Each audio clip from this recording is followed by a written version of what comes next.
There are stories that shake us, stories that force us to confront the reality of power, injustice, and resilience, and this is one of them. Imagine an elderly black woman, fragile, respected in her community, simply living her life. Then imagine the people sworn to protect her turning into the very threat she needed protection from. They approached her with hostility, escalated without reason, and beat her without mercy. But everything changed the moment she managed to make one call that reached her son, a highly trained Special Forces operative who does not play games when it comes to his mother.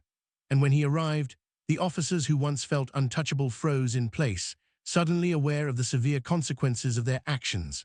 Welcome back to Swift Tale, where we break down powerful real-life stories that leave an impact and open our eyes. And if this is your first time here, let me ask you something. Do you believe in justice? If the answer is yes, make sure you like, share, and subscribe, because your support helps us continue bringing stories like this to light. In today's video, we're diving into a shocking and emotional case that blends injustice, abuse of authority, and a mother's unbreakable strength with the explosive twist of a son trained at the highest level of military operations. This isn't just another story about police misconduct. This is about the vulnerability of our elders, the racial bias embedded in far too many encounters, and the power of having someone in your corner who refuses to let the system bury the truth. As we unravel this story, we'll look at what led to the confrontation, the brutality that followed, and the powerful moment when the officers realized the consequences of their actions were far beyond anything they expected.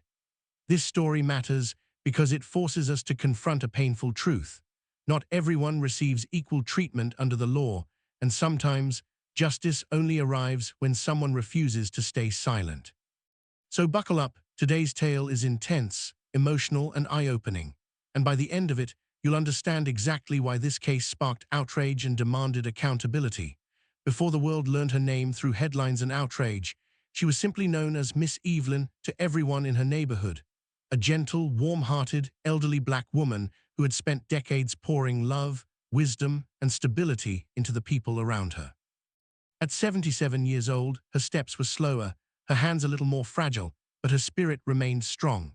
She was the kind of woman who woke up early every morning to water the flowers in front of her small home, who greeted neighbors from her porch with a smile, and who always had a kind word or a piece of advice for anyone who needed it. Her story began long before this tragic incident, shaped by years of resilience, faith, and perseverance. She raised her children with strength, worked tirelessly throughout her life, and carried herself with a quiet dignity that made everyone who knew her feel safe in her presence. To her community, she wasn't just another elderly resident. She was a pillar, a grandmotherly figure whose presence brought comfort and stability to her street. Miss Evelyn had lived through some of the darkest chapters of American history: segregation, discrimination, and countless moments where her humanity had been questioned simply because of the color of her skin. Yet through it all, she remained compassionate, never allowing bitterness to steal the warmth from her heart. Her home had always been a haven for children who felt lost, a refuge for neighbors dealing with hardship, and a meeting place where people knew they'd be welcomed with open arms. Even in her older age, she continued to give to others. She volunteered at her local church, delivered meals to seniors who couldn't leave their homes, and was known for calling to check on neighbors just to make sure they were doing all right. Her life was woven into the community. Every laugh, every memory, every moment she shared with others created a bond that made what happened to her feel like a personal attack on everyone who loved her. But beyond the neighborly kindness and gentle demeanor, she was also a mother who had raised her children to be strong, disciplined, and unwavering in their values. Her son, who would later become the pivotal force in this story, was a reflection of the lessons she had instilled in him. She taught him respect, integrity, courage, and above all, to protect those who could not protect themselves. There was no part of her life that justified the violence she endured. She was not threatening, she was not aggressive, and she certainly was not deserving of the brutal treatment she would face. In fact, one of the most heartbreaking truths about this case is that she was targeted precisely because some officers assumed she was powerless. To understand the full weight of what happened, it's important to recognize just how beloved Miss Evelyn truly was. She wasn't invisible to her community, she was cherished. She wasn't voiceless, she had a story worth telling. And most importantly, she wasn't alone. Her background reveals the tragic irony behind the officers' actions. They mistook her gentleness for weakness, her age for helplessness, and her quiet nature for compliance.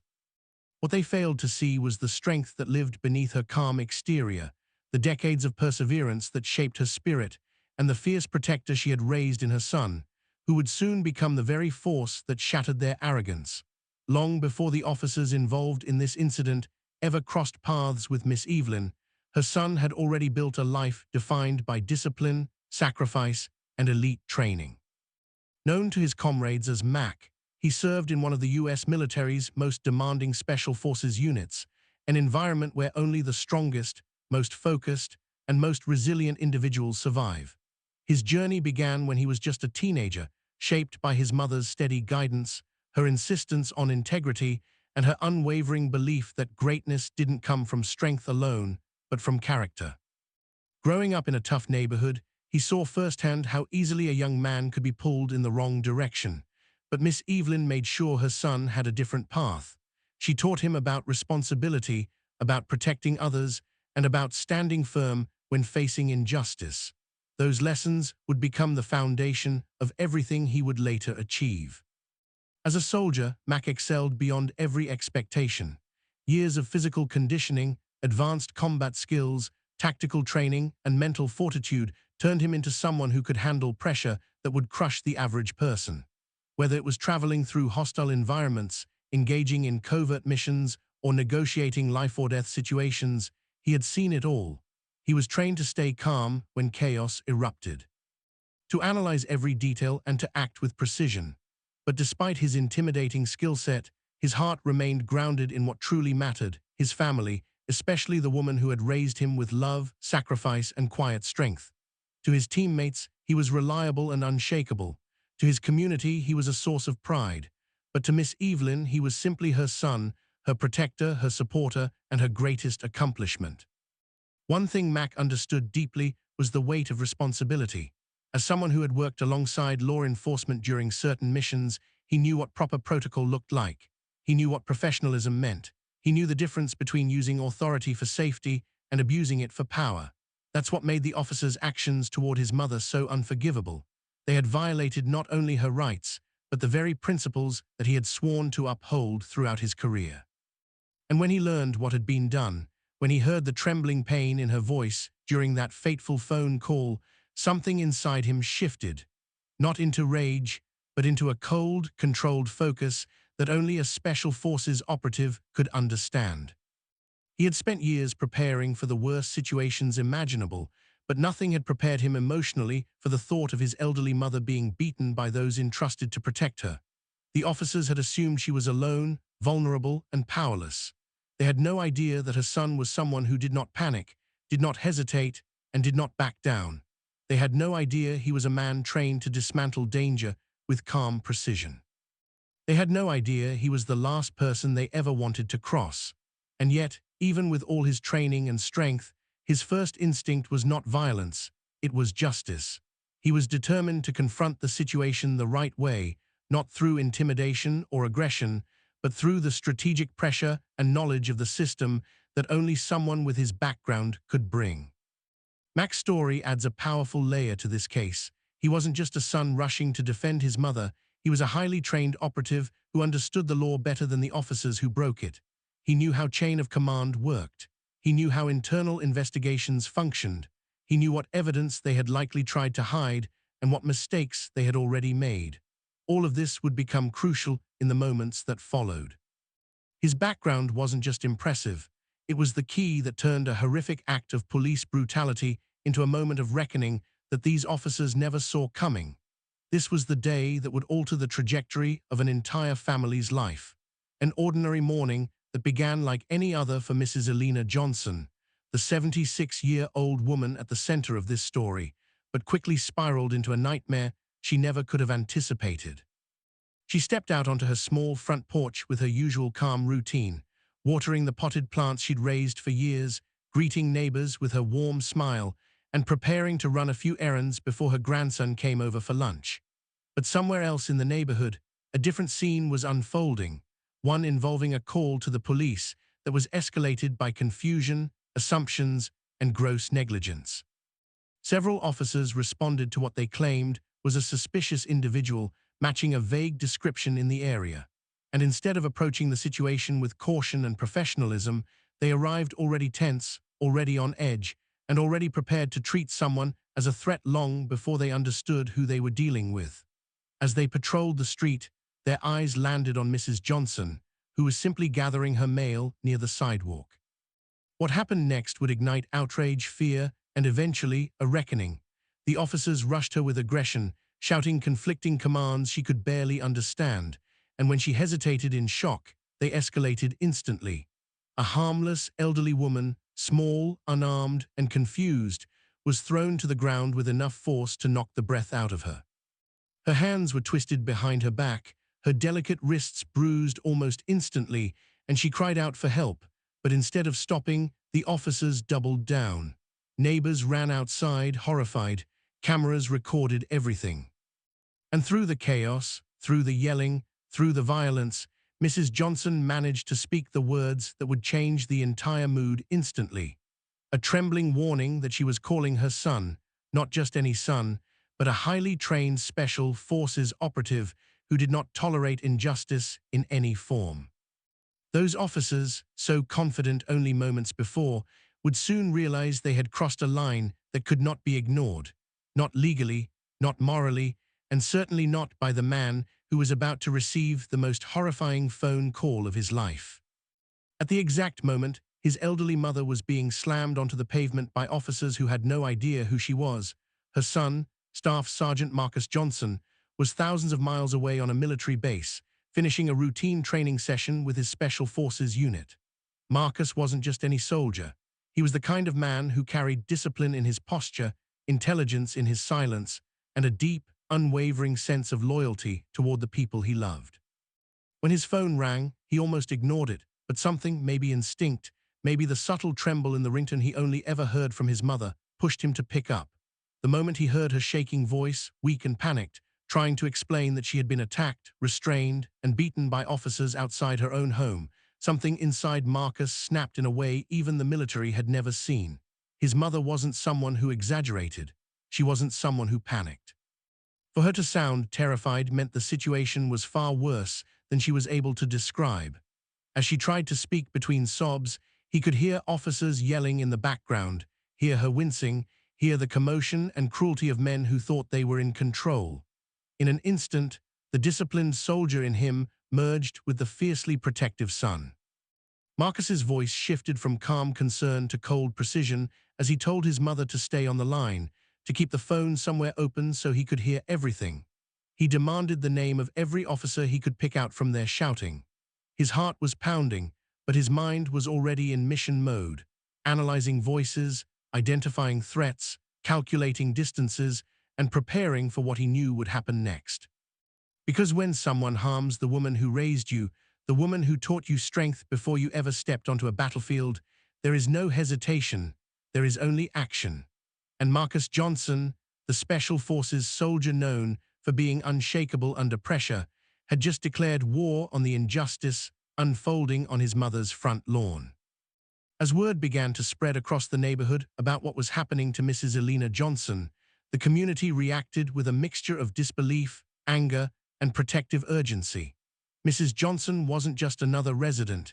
She was the heart of the block, a woman who had spent decades baking pies for local fundraisers, watching over neighborhood kids, and offering a warm smile to anyone who needed it. To see her mistreated in such a violent and senseless way struck the community like a bolt of lightning. People poured out of their homes, some recording with their phones, others shouting at the officers to stop, reminding them of who she was. A few neighbors tried to approach, insisting she had done nothing wrong, but the officers barked at them aggressively, their hands hovering near their weapons as if the crowd itself were a threat. That only fueled the anger. Mothers who had always seen Mrs. Johnson as a second grandmother began crying out, demanding justice. Teenagers she had helped tutor stood by, fists clenched, recording every second. Elders shook their heads in heartbreaking disbelief, knowing all too well the history behind scenes like this. Within minutes, the video clips raced through group chats, community pages, and local networks. Cars began pulling up as more people arrived to see the truth for themselves. Her church pastor rushed over. Her next-door neighbor began confronting the officers directly, asking for badge numbers and accusing them of abusing an elderly woman. A couple of younger men wanted to intervene physically, but older residents stepped in, urging calm so things wouldn't escalate further, but the tension was already thick enough to snap. Even the officers themselves began shifting nervously as the crowd grew, sensing that the power they thought they had was slipping out of their grasp. And then one neighbor, one who knew Marcus personally, said quietly but loudly enough for several people to hear, "Her son is Special Forces, and he's not going to let this go." The moment that sentence rippled through the crowd, the energy changed. People began preparing, not just to witness what happened next, but to stand behind Mrs. Johnson and her son every step of the way. Because this wasn't just a police incident anymore, it was a community rising in defense of a woman they loved. Marcus Johnson drove like a man possessed, covering a distance that should have taken over an hour in barely half that time. Every second felt like a countdown he couldn't afford to lose. His training had taught him patience, discipline, strategy, but this wasn't war overseas. This was home. This was his mother. And the idea of her lying injured and humiliated on the ground fueled a level of focus that even his commanding officers rarely saw. When he turned onto the familiar street where he'd grown up, the sight stunned him. Flashing lights, a gathered crowd, neighbors shouting, and in the center of it all his mother, restrained, bruised, and visibly shaken. But before the emotional weight could hit him, the Special Forces operator in Marcus took over. He parked with precision, stepped out calmly, and walked toward the scene with a presence so controlled, so commanding, that several people instinctively moved aside. The officers, who had been barking orders moments before, turned to him with irritation until they saw his expression. Cold, focused, unwavering, Marcus didn't shout, didn't threaten, didn't display anger. Instead, he spoke with a quiet intensity that cut sharper than any weapon. He demanded to know which officer had put his hands on his mother, his voice so steady it made even the boldest officer falter. The community stood behind him like a wall, recording everything. The officers tried to justify their actions, stumbling over excuses about matching a suspect's description, but Marcus had already assessed the scene, body language, positions, uniforms, badges, everything.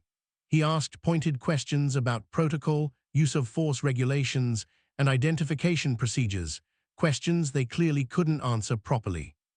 The shift was immediate. The same officers who felt invincible minutes earlier now found themselves shrinking under the scrutiny of a man trained to dismantle threats with precision. And when Marcus kneeled beside his mother, gently checking her injuries with the kind of tenderness only a devoted son could show, the crowd fell silent. This wasn't just a soldier confronting the police. This was a son returning home to defend the woman who raised him. And every officer there suddenly understood. They had crossed the wrong man on the wrong day, and justice was no longer a possibility. It was a certainty. The moment Marcus stood up from his mother's side, the energy on that street shifted from tense to explosive. The officers, already rattled by his presence, suddenly found themselves under a microscope, not just from the crowd recording, but from a man who could read fear, aggression, and dishonesty as easily as most people read a book. One officer, trying to reassert authority, stepped forward and ordered Marcus to back away, but the command sounded shaky, almost pleading. Marcus didn't move. Instead, he locked eyes with the man and asked calmly, "Are you giving me a lawful order?" The officer hesitated, just long enough to reveal he didn't know the answer.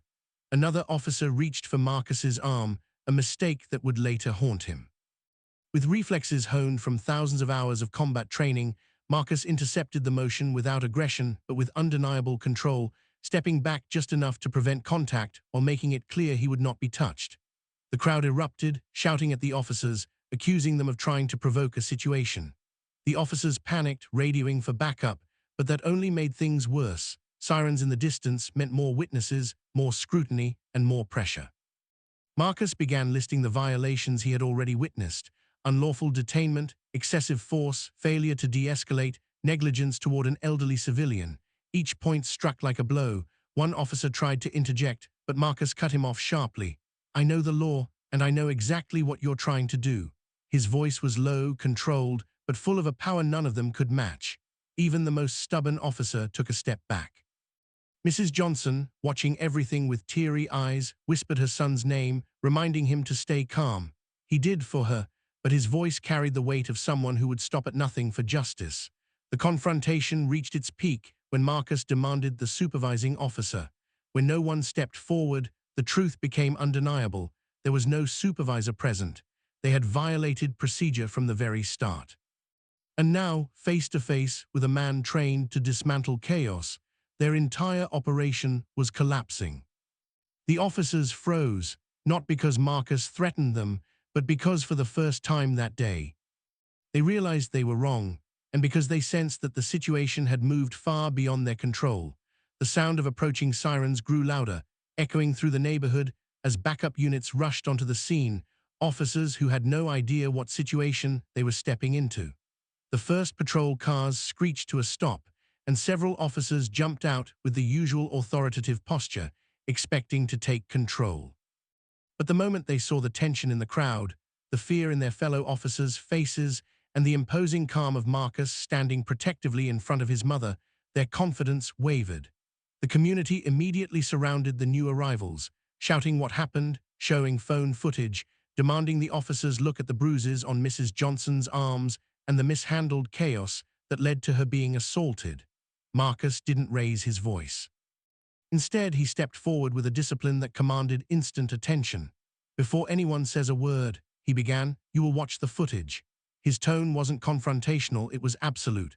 One of the newly arrived sergeants, recognizing both the seriousness of what he was hearing and the unmistakable presence of a trained military professional, agreed.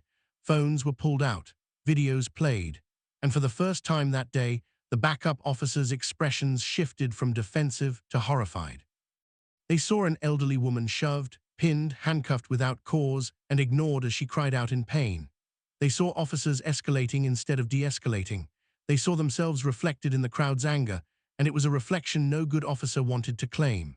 The original officers began trying to defend themselves, but the backup sergeant silenced them sharply, demanding to know why no supervisor had been called and why a civilian, especially a senior, was treated like a threat. Marcus stood silently, letting the truth speak for itself. The crowd quieted, waiting, watching, and in that moment, the entire power dynamic flipped. Officers who moments ago acted invincible now looked small beneath the weight of their mistakes. And for the first time since the nightmare began, Mrs. Johnson and her son were no longer alone. The truth was finally on their side, and the system that failed her was about to face a reckoning it couldn't escape. As the truth unfolded in front of everyone, backup officers, neighbors, and the trembling officers who caused the chaos, the entire atmosphere shifted. What had started as an abuse of power was now unraveling in real time, and every second pushed momentum further toward justice. The backup sergeant, visibly shaken by the footage, took control with a firm authority the original officers never displayed. He ordered Mrs. Johnson's handcuffs removed immediately, and the crowd erupted with relief and anger. Marcus knelt beside his mother again, his expression softening only for her, helping her sit up carefully. But once she was safe, his focus snapped back to the officers who had hurt her. He didn't shout. He didn't make threats. Instead, he delivered clear, concise statements that carried more weight than any outburst ever could. He demanded names, badge numbers, incident reports, and explanations. The backup sergeant supported him, laying into the officers for their violations. The abusive officers tried to justify their actions, but every excuse fell apart under the evidence. With each passing moment, the crowd grew louder, calling for suspensions, arrests, and accountability. And for the first time, the officers at fault looked genuinely afraid, not of violence, but of consequences. Maury patrol cars arrived, along with paramedics who immediately checked on Mrs. Johnson, documenting her injuries for the official report. In the background, Marcus spoke quietly with a detective who had just arrived, explaining what happened with the clarity of a trained professional. The detective, recognizing the seriousness of the situation, assured him that internal affairs would be contacted immediately. Marcus wasn't interested in promises, he wanted action. And as he stood there, towering with calm intensity, everyone around him knew that action was exactly what was going to happen. The shift was undeniable. The system that had targeted an elderly woman only moments before was now bending under the pressure of truth, witnesses, and a son who refused to be silent. Justice had only begun its march, but momentum was finally moving in the right direction. The moment detectives and internal affairs officers arrived on the scene, the tone transformed from chaotic confrontation to methodical scrutiny. What had begun as a gross abuse of power was now officially a potential criminal investigation, and the officers responsible could no longer hide behind badges or false confidence. The Internal Affairs lead investigator approached Marcus first, not with authority, but with respect, recognizing immediately the discipline, clarity, and controlled strength in the way he carried himself. Marcus recounted every detail with the precision of a soldier giving a field report, making it impossible for anyone to twist the narrative. Witnesses stepped forward eagerly, offering recorded videos, statements, and first-hand accounts. Neighbors who had always stayed quiet about police misconduct before found their voices, united in their determination to protect Mrs. Johnson and ensure accountability. The abusive officers, realizing the severity of the situation, began to panic, some fidgeting with their belts, others staring at the ground, and one trying desperately to whisper an excuse to the sergeant, only to be silenced sharply. Evidence technicians documented Mrs. Johnson's injuries, photographing the bruises on her wrists, the scrapes on her arms, and the deep emotional shock still visible in her trembling expression. Every image, every video, every witness statement built a case stronger than any defense the officers could muster. Internal Affairs demanded bodycam footage, only to discover some officers had turned theirs off, an immediate red flag and a violation that alone could result in termination. Marcus didn't gloat, didn't smirk. He simply watched with a fierce, unblinking focus, ensuring nothing was overlooked. For the first time that day, justice wasn't just a hope, it was a mechanism in motion. And as the investigation deepened, the officers who once treated a defenseless elderly woman like a threat now found themselves facing consequences far beyond anything they had imagined. The system they once abused was now turning its full attention on them. It didn't take long for the story to leap beyond the neighborhood and explode across social media. Within hours, the footage recorded by multiple witnesses had been uploaded, shared, and viewed thousands of times. The videos were raw, painful, and undeniable. An elderly woman slammed to the ground, officers shouting, neighbors pleading. And the unmistakable moment when Marcus arrived, calm but lethal with purpose, demanding justice. News outlets picked up the story quickly, and soon reporters were driving into the neighborhood, cameras pointed, microphones ready. The community cooperated fully, giving interviews, sharing what they saw, and refusing to let the truth be buried under official statements or carefully crafted police PR. Comment sections filled with outrage, support, and shock as people from across the country watched the unfolding drama. Hashtags spread. Advocates amplified the incident. Civil rights groups reached out to Marcus, offering legal support before he could even ask. For many viewers, the most powerful part wasn't the violence itself. It was seeing a community rise up in unity, refusing to let the narrative be twisted, and knowing a trained Special Forces soldier stood firm for his mother. The police department, caught off guard by the rapid spread, tried releasing a vague statement about an ongoing investigation, but the public wasn't interested in excuses. They wanted accountability. They wanted transparency. They wanted justice. And as the truth continued to circulate, the officers involved found themselves facing harsh scrutiny not only from the public, but from their own department and city officials who could no longer ignore the mounting pressure. What began on a single neighborhood street had now become a national conversation about abuse of power, respect for the elderly, and the unwavering strength of family, and the world was watching closely to see what would happen next. As public pressure surged and the investigation findings solidified, the legal repercussions for the officers involved became unavoidable. City officials, police command, and the district attorney's office convened emergency meetings to confront the rapidly escalating situation. The evidence was overwhelming: multiple video angles, eyewitness testimonies, documentation of injuries, and the officers' own procedural violations.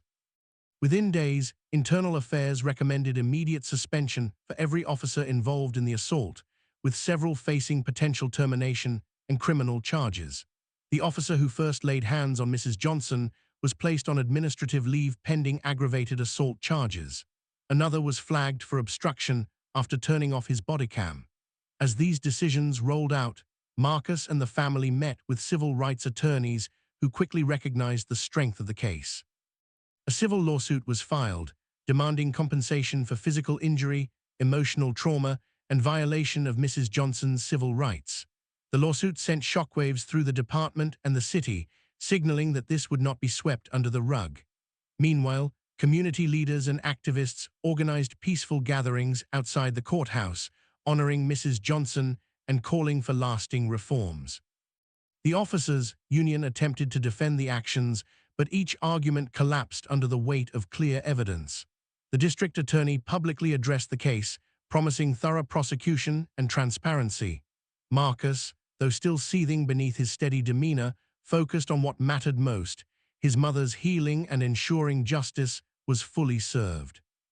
Mrs. Johnson, though shaken, found strength in seeing an entire city rally behind her, grateful that her son's presence and the community's courage ensured her suffering would not be in vain. What started as a moment of unchecked abuse had now evolved into a legal storm, one that promised accountability, reform, and a powerful reminder that no badge places anyone above the law. In the weeks that followed the traumatic incident, the neighborhood that once buzzed with outrage began to shift into a space of healing and unity, rallying around Mrs. Johnson as she recovered both physically and emotionally. Though still shaken, she found strength in the overwhelming support from her family, neighbors, church members, and even strangers who had seen her story online and sent messages of love. Marcus visited daily, ensuring she received the best medical care, arranging counseling sessions, and surrounding her with the same unwavering protection he had shown on the day it all happened. The community, galvanized by the injustice they witnessed firsthand, organized meal trains, check-ins, and neighborhood watch improvements to ensure nothing like this would ever occur on their street again.